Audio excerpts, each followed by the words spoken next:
Hey, what happened? I don't know. Did you just come home? Yeah, I was down the street walking my dog and they shot him. This is 22-year-old Alyssa Blackburn, and she just returned home from walking her dog to find her boyfriend shot and barely alive. That's it. I don't know how I couldn't touch my kids. For real. When deputies arrived, Alyssa would initially claim his injuries were from a violent drive-by just minutes earlier. But it wouldn't take long for them to start noticing holes in her story. She's frantic. I think she knows more than what she is saying. I said the same thing. I was like, for all we know, she smoked his ass. What deputies didn't realize at the time was that Alyssa never walked her dog. In reality, she had been right there witnessing the entire shooting up close. As the investigation began, detectives would uncover a meticulously planned homicide and a tragic conspiracy, with Alyssa right in the middle of it. Bristol got a witness saying they observed a white male run out of the house with a gun. Why are you lying to me? You understand me? Stop. Don't start lying to me. He said, mother, I ain't gonna shoot you, I ain't gonna shoot you. And he was shooting him the whole time. And it was all over this damn female. It's all over a girl. You literally have one opportunity to talk about this, otherwise you are...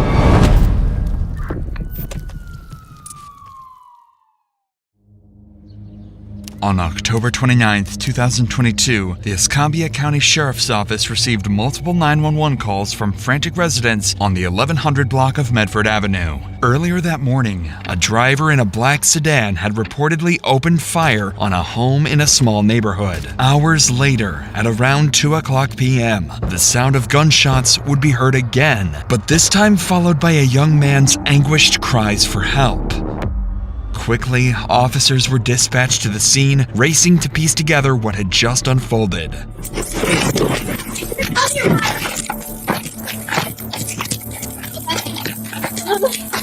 What we got? 331, we need EMS and round gunshot victim inside the house. Anybody else in here? No, my dog's in the back room. Please don't go in there. I got a chest seal, I'm gonna go get it. The first deputies on the scene arrived to find 26-year-old Jesse Gahagan lying on the floor in a pool of blood, barely conscious, with bullet holes scattered throughout his body. Where you shot, bud? Right here. Car 140. You said you got a chest seal? Yeah. Jesse is experiencing a pressure imbalance in his chest cavity, meaning his lungs could collapse at any moment. With Jesse in the hands of paramedics, the deputies shift their focus to the next critical task, piecing together what had happened. With this in mind, Deputy Tinch wastes no time turning to question the only witness present, Jesse's girlfriend, Alyssa Blackburn. Hey, what happened? I was down the street walking my dog and they shot him. Who shot him? I don't know. Did you find him like this? Yeah, I just had to kick in the back door because nobody was knocking on. So do you live here? Yeah, Who is that gentleman to you? it's my boyfriend. Are you the one that called 911? No. Who called 911? Because it was a female. I called 911 because I heard the gunshot. Why are you lying to me? You understand me? Stop. Don't start lying to me. You understand what's standing there? I need I'm proof. the one who did it. What do you Then go tell me you didn't call. You're gonna get me shot out here. You realize that? We're Montclair. It's my life too. What's your last name? Blackbird. I don't think you realize that I'm risking even calling y'all for real. Right away, Deputy Tinch grew suspicious after noticing a flaw in Alyssa's account of the 911 call. However, considering the chaos of the moment, he knew it was possible she could be in shock and that her memory was distorted. But unbeknownst to the deputy, Alyssa would go on to provide more misleading statements, making her story even more suspicious. What's worth noting is that situations like these can be especially traumatizing for everyone involved, including those watching at home, just like you. If you've ever felt that you need help with mental health, you should know that there are always people you can reach out to. That's why I'd like to thank BetterHelp, the sponsor of today's video. I've partnered with them to help provide you with an easy and simple solution to therapy. Therapy has helped me overcome my anxiety, manage my stress levels, and become confident enough to build a team that helped grow this channel into over 2 million subscribers subscribers. Thank you guys so much, by the way. The biggest problem I found with therapy is that you usually have to go through a lot of therapists before finding the one that's right for you. BetterHelp makes this easy. With their 30,000 licensed therapists, BetterHelp will match you with someone who understands your needs the best and gives you a safe space to talk. And if it's not right the first time, you can switch therapists as many times as you want. No hard feelings. So if you're struggling, consider joining BetterHelp. Start fresh any day of the year with BetterHelp. Click the link in the description or go to betterhelp.com/DrInsanity and get 10% off your first month of therapy. With that said, let's get back to Alyssa. Even though her inaccurate account of the 911 call was suspicious, Deputy Tinch knew it could be due to her frantic condition. If anything, this just made him want to know more. Before you left to walk the dog, was he by himself? Yeah, no, there wasn't nobody else here. And he wasn't like that, right? No, he was not like that. He was fine. He was in the room. And he was not bleeding on the ground. Who else lives here? This is, I don't even know whose house this is. I just got here like 2 days ago. Real shit. I swear to God, I just moved here. All my stuff's in the back bedroom, but my dog's in there. According to Alyssa, the shooting occurred in the small window of time while she was walking her dog. But none of this would matter to her, as her boyfriend would be carried out in a stretcher unconscious. What, the glass, was it broken before you left? Was it out here when you left to walk the dog? Okay. Oh my God. Just step over here. Come on. It's likely Alyssa, in this moment, believed Jesse had passed away. First responders were using what's called a soft stretcher, not too different in appearance to a body bag used when the victim is dead. However, Jesse is still alive. He was suffering from multiple gunshot wounds and was slipping in and out of consciousness. He appeared to have been shot in the upper abdomen and leg and was in critical condition. As paramedics loaded Jesse into the ambulance, preparing to take him to the hospital, deputies could finally give Alyssa their full attention, as she was the only witness so far who could give them a lead. But soon, officers would begin to suspect that Alyssa wasn't the innocent victim she portrayed herself as. Is he gonna be okay? I don't know, honey. I'm sure he's talking to us. So yes, because he just gave us a bunch of information. Okay. I don't want nobody to see me. Oh my I can God. see you. Okay. Okay. Let's call your parents. Okay. Due to Alyssa's seemingly frantic condition, deputies were unable to get any more information from her beyond what she had already recounted. So in an attempt to make sense of the situation, deputies on scene began sharing the information they had gathered, and they quickly started to notice some intriguing details. So I wonder if earlier it was a drive-by. This was Target House, and then maybe somebody came back. Bro, it looks like he got shot in the house. That's what I'm saying. Yeah, they're casing dog. Yeah. That's what I'm saying. Whoever either they busted us in the house or they know him and let him in the house. Yeah, but her time frame is way off, bro. That's the problem. Is she's like, I asked her who called. She's like, not me. I'm like, it was a female, honey. She was like, okay, I called. And then I said, stop fucking lying to me. This is serious. She's saying that she left to go walk the dog, came home to this. And the time frame is not 4 hours ago. Because she's saying she heard the shots. So it wasn't the. I guarantee you it was. We can find some cameras. Clearly, Alyssa's story wasn't adding up, and despite her exaggerated crying, officers were growing more convinced that she might have somehow been involved. But without definitive evidence to prove her role in the crime, these suspicions would remain as just that, suspicions, for now. So, officers, determined to find something concrete, would begin searching the neighborhood. That's when Deputy Brissette encountered a neighbor who would claim to have seen everything. I heard 2 gunshots about 10 o'clock this morning, and I saw a little black car come and go and come back. You know, I don't know if they had anything to do with it, but it was like they just took off from right over here. Did you hear some gunshots? Yeah, I heard 4 of them. Over here? I just seen a black boy and a white boy just get in the car, and I seen the white boy come out with the gun in his hand. What kind of vehicle? It's like a beat up, old school looking Toyota Camry. And he came out the door, he said, I told them just don't want to play with me. Was it a black boy or a white boy that got shot? White guy got shot. Ooh, the one that lived there. The tattoos? Yeah. Yeah, that's who. They always going I back and forth. With different people? Mm-hmm. Okay. Yeah. Have you ever seen that car in the area before, that white guy? Always there. The Camry's always there? Yeah.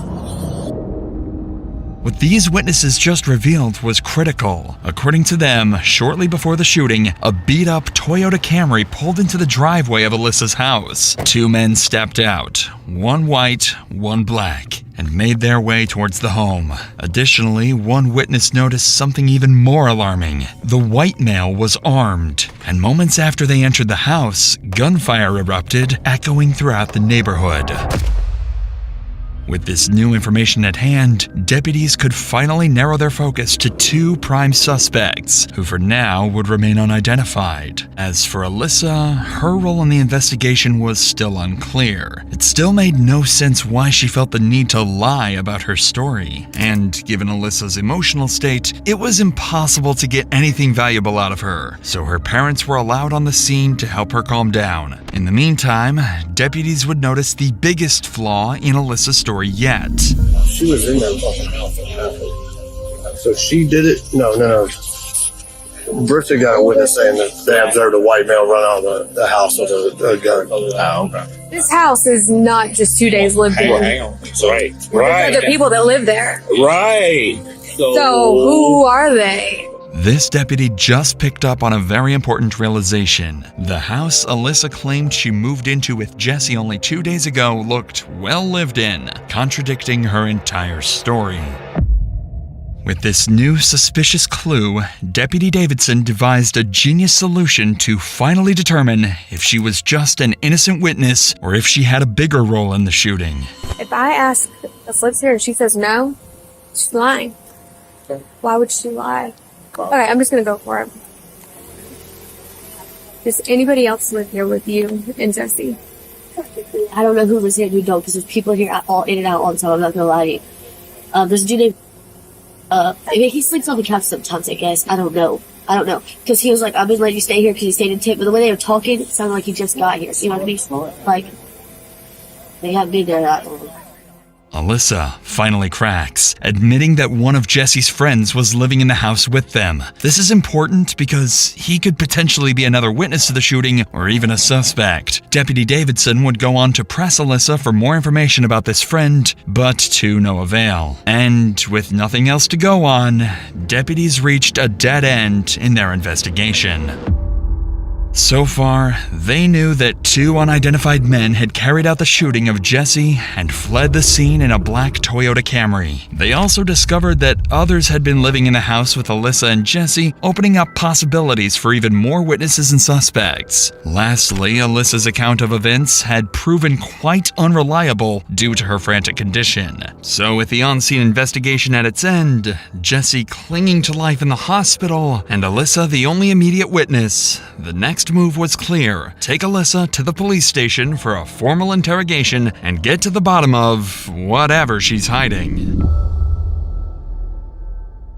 An hour later, Alyssa and her mom would be transported to the police station and placed inside an interrogation room while detectives gathered all the evidence from deputies. Alyssa doesn't know it yet, but this interrogation would go far worse than she could have ever imagined. I swear to God! I swear to God! No!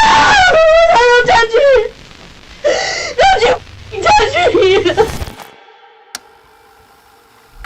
There's no reason they have to talk to us by themselves. There's a camera in here. There's audio in here. We can hear everything. Yeah. There's no reason they have to talk to us by themselves. You're right. Alyssa realizes she's being recorded and immediately makes her mom aware. It's clear this isn't her first time in an interrogation room. Unfortunately for her, the cameras would turn out to be the least of her worries. Detectives would walk into the room with a clear plan in mind, figure out why Alyssa lied. If they can press her on the details, she might slip, giving them a real shot at actually solving the case. I thought you maybe David Preston. David Preston, you know David? How do you know him? Experience. Experience? Yes. I got in trouble. Only 2 times I've been in trouble. I didn't want to even really. Gotcha. Well, I'm Investigator Martinez. I work with David, so I know him. Yeah. That being said, we want to get some information as far as like how long you guys been living there, who lives like there. 2 days, 2-3 days ago. I just got there. If I had my phone, I could tell you exactly, but they wouldn't let me get my phone. Okay. I know, but it wasn't I can't. remember where it was, but Okay. And the only reason I'm asking is because, like I said, we have to get a search warrant in order to get the you're house. okay. So once we get into the house and we look around, if something's missing, like his cell phone, Yeah. then maybe we can possibly start trying to track it and find it. Okay. So, No, I'm not going to question you at all. so that's why I was asking, I'm not asking like to pry, but maybe you're good. something's missing and maybe You're we good. can track it and be like, I know y'all are just trying to help for real. I'm not that type of person. I know y'all are just trying to help. Okay. Alyssa has to be feeling the pressure at this point. She's told her version of events several times by now, and yet investigators keep asking the same questions. Perhaps that's why, after an entire afternoon of speaking to law enforcement, she finally gives them something substantial. All right. So it's just you and Jesse that live in that house? No, there's 2 males there and there's Jesse. But there's people in and out of there all the time, you know what I mean? I mean, it's like literally like a ghetto trap, kind of like out. You know, you haven't seen the house, but the whole house is like trashed almost. I tried to clean it up and I mopped the floors and kind of stuff like that because I have nowhere to go. But there's a dude named Ian for sure. I know because he sleeps on the couch, and I know he was getting help from somebody. The dude who lives there, I guess, around a regular, trying to get off of drugs. Okay. Is he a black male, white male? He's white. Okay. Yeah, he's tall. He's real tall. He's like real tall to me. I'm like 5 foot. Alyssa confirmed that 2 other people lived in the house, noting that individuals are constantly coming and going, a detail that could suggest drug activities considering her previous statements and frantic behavior earlier. But most importantly, she mentions one of the roommates by name. If investigators can track him and the other roommate down, they may not have to rely solely on Alyssa's version of events, as it's obvious she hasn't been telling the whole truth. So the detective continues to question Alyssa in hopes of extracting another name. Start from what did you do today? This morning, from when you got up. I woke up on the couch and he was on the couch across from me, and Jesse was sitting in his chair. It's in the living room, whatever. I called my mom and dad because I was supposed to go over there. There's voicemails, you know what I'm saying, when you called him. I don't remember exact time. You called us? But the other dude that lives there, he wasn't there. He was supposed to be going to get a hotel room with a girl the night before, so he hasn't been there. Who's that? I think his name's... Okay. It starts with... Yeah, but he wasn't there at all. Alyssa doesn't realize it yet, but with the other roommate's name obtained, the investigation has already taken a sharp turn. The detective's top priority is no longer just her story. It's tracking down the roommates she previously lied about who could be key witnesses to the shooting. But before they could get to that, Alyssa and her mother would share one more major detail from the morning of the shooting. We go to my new house where we're building because we're moving into it. We just closed on it. So we go over there. She has somebody else come and get her to go through her paperwork for work and stuff like that because we're moving. And I don't know who it was. It don't work it out. Because I went to FedEx and stuff like that. And then I got... Did this person come pick you up? Did you call them to come pick you up, or they just showed up? It's a friend. I don't really know him like that, you know what I'm saying?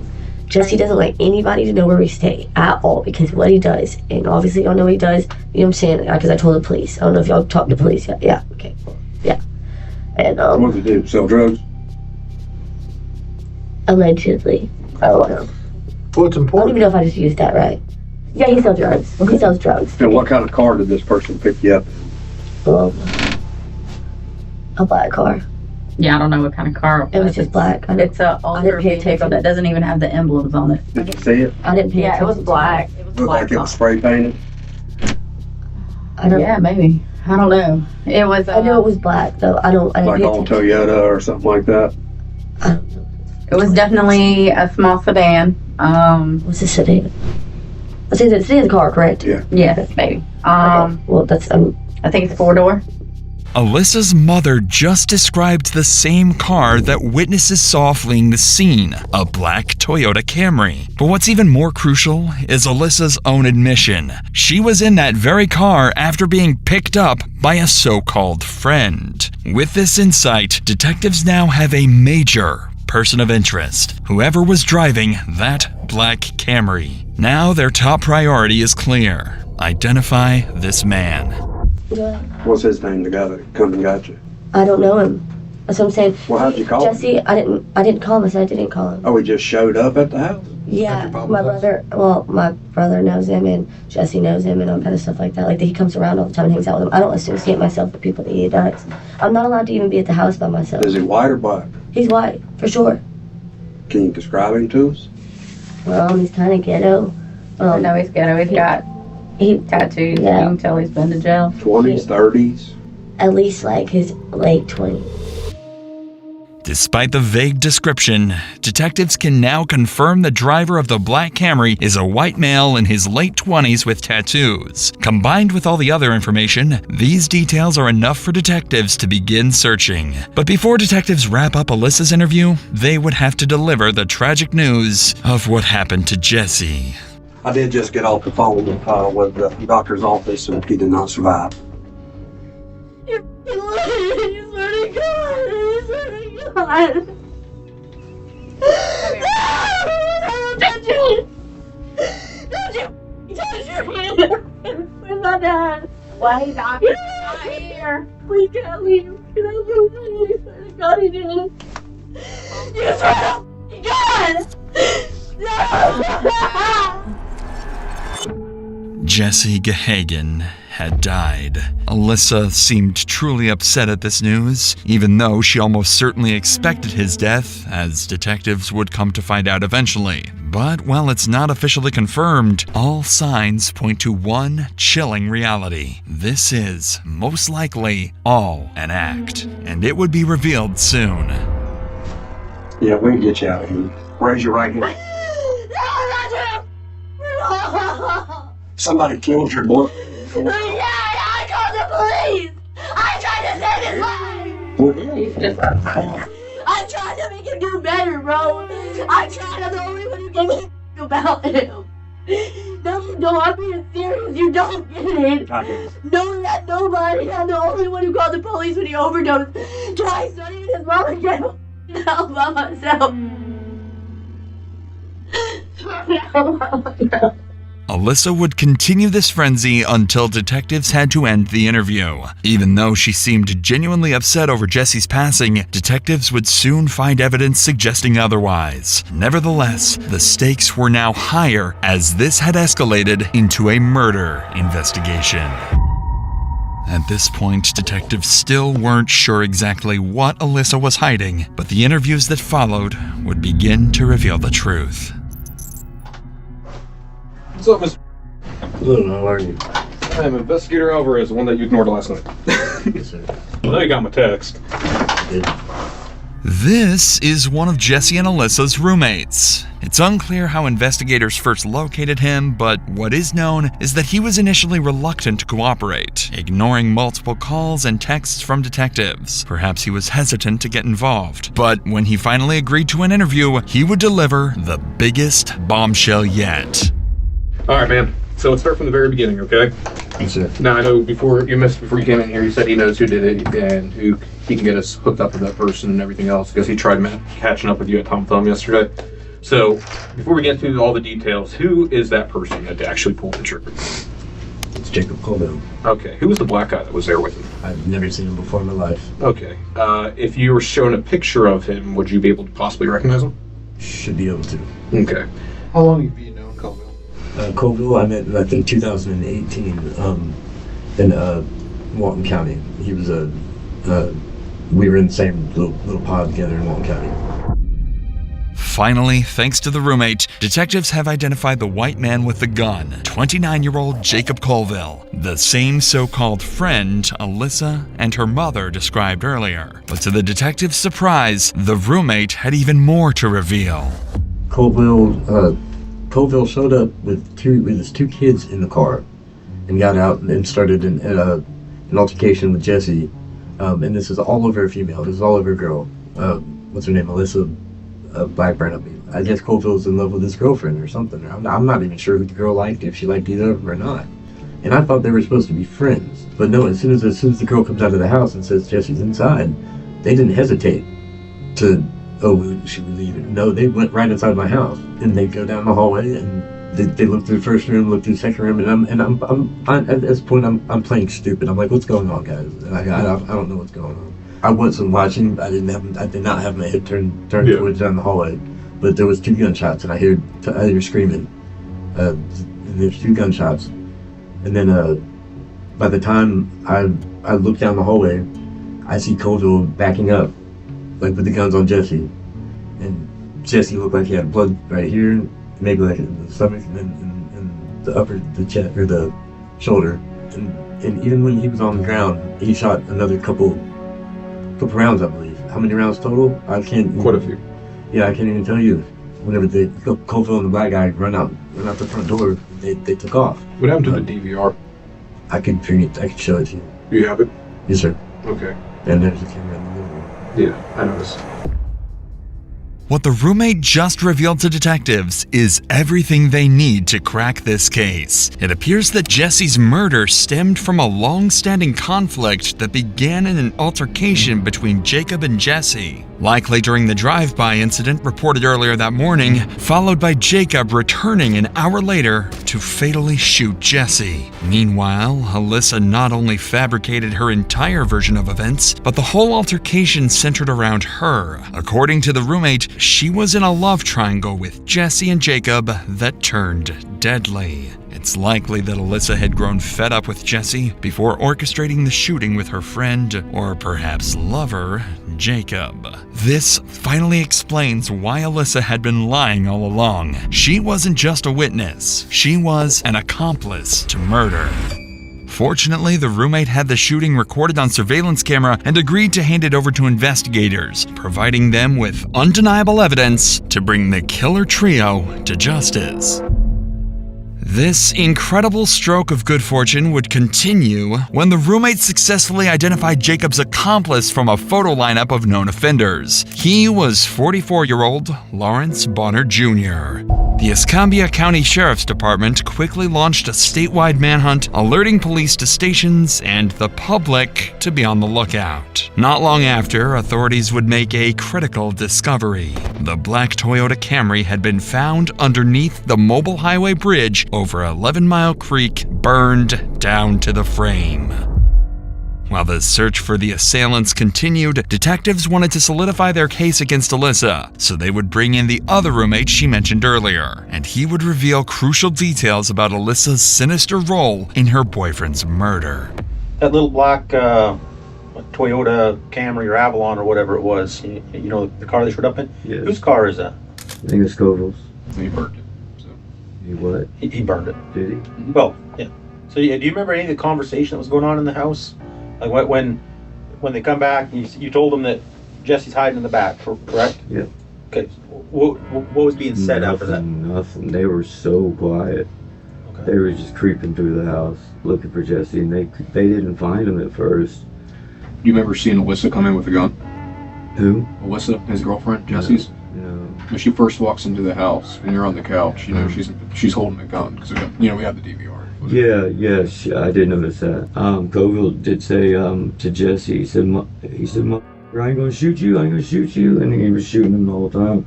Because Jesse would say that Colville would never shoot him, you know what I mean? Colville shot. You know where Colville might be right now? I have absolutely no idea, man. Well, we already have one of the 3, so. Oh, do you? Yeah. One of the 3? There's another person that helped them out later. Really? So, yeah.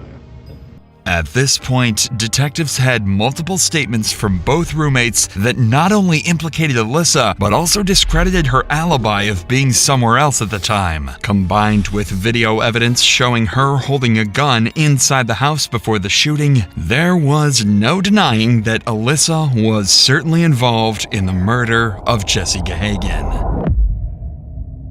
While detectives were wrapping up the roommate's interview, one of the killer trio, Lawrence Bonner, was arrested after deputies surrounded his residence. He was brought into the interrogation room directly across from this one. Detectives didn't waste any time with Bonner and would immediately confront him with video evidence to make him give up Jacob's location. We want to know why he reached out to you, what he told you, because we already know you participated there. We know you didn't pull a trigger. But at this point, you literally have one opportunity to talk about this, otherwise you are, and I'm going to be very straight with you. And if you want to see the video, yeah, we'll show you the video. Do you want to see I'll it? show Let me it to see you. it. Okay. You text. They just asked if I wanted it. Perfect. How is this gonna help me though, man? Why? Because you didn't pull the trigger. I mean, I see your face in there. But I'm still. I mean, you acting like what the going on? I'm still gonna end up going to jail. You are going to go to jail, but the difference is whether if you decide to be honest and to help out, and then hopefully the courts will show leniency that you've helped out and you've been honest, that ship went down fast or however it went down. But not saying nothing, that video makes you look guilty as hell, bro. It's cute. You ready? He looking for him. They found him yet. Oh, there you go. Oh, he dropped his pistol. Trying to get on him. You're like, what the Here, hold this gun. There you go. Now give me that gun. There you go. Oh, let me go ahead and finish him off right here. Snap. Snap. No, wait, he's not done yet, though. Oh, shit, my gun. Let me get it. Oh, damn. Oh, let me give him one more, which he did right there. So now you know we're not bullshitting. Which Hey, can I talk to my girl, man? And I'll talk to y'all, man. Now that Bonner understands the gravity of his situation, he agrees to share everything he knows with the detectives, starting with what the three of them did to Jesse. I really don't know him. But you know him by sight. You've seen him around. I seen him around. You know, he offered me a ride. I took the ride, right? Yeah, we put up at the house. The girl in the car, the girl, like, she was just like saying that the dude was selling, but something about the busted the windows or some shit like that though. And then old girl, she's knocking on the door trying to get in. Yeah. And then she comes back to the car and she throws something in the car and then she goes and walks her little dog. And then the rest of it's self-explanatory. We see the shots that happen and all that. Y'all walk back outside and y'all get in the car. And where's the girl? Does she get in the car with y'all? Yeah, she had them ran up. Okay. Bonner had just admitted his role in the shooting, going so far as to confirm that Alyssa had been present the entire time. Under pressure from the video evidence, Bonner would eventually confess to something even more damning. He had provided Jacob with the gun used to shoot Jesse.